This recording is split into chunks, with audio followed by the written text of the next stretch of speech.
In today's video, I'm going to teach you how to add images to Figma. By the end, you'll know the simplest, most reliable way to bring images into your designs and place them exactly where you need them. First, open your browser and go to figma.com. If you're not already signed in, go ahead and do that.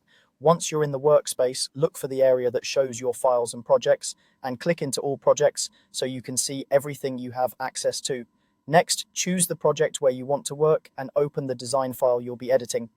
Give the canvas a moment to load. It helps to zoom to a comfortable level so you can clearly see where the image should go, whether that's on a frame, a component, or directly on the canvas. Now move to the top toolbar and click the Shape tool drop-down. In that menu, select Image Video. This tells Figma you want to place media onto the canvas. When you click it, your computer's file picker will open so you can choose the image you want to add. Common formats like PNG and JPG work great, and higher resolution files will look sharper in your design.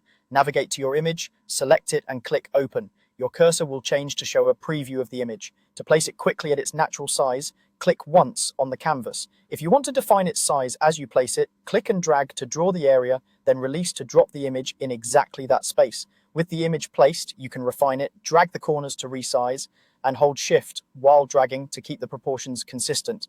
Move it around until it snaps into alignment using Figma's smart guides. If you added the image inside a frame, it will stay neatly organized with the rest of your layout. If the image needs a different fit or crop, select it and check the fill options in the right-hand panel.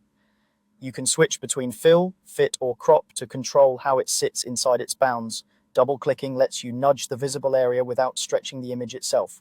That's it. Your image is now in your Figma file and changes save automatically as you work. If something doesn't look right, use Undo to step back.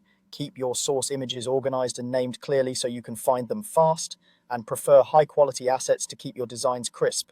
You've successfully added an image to Figma and placed it with precision.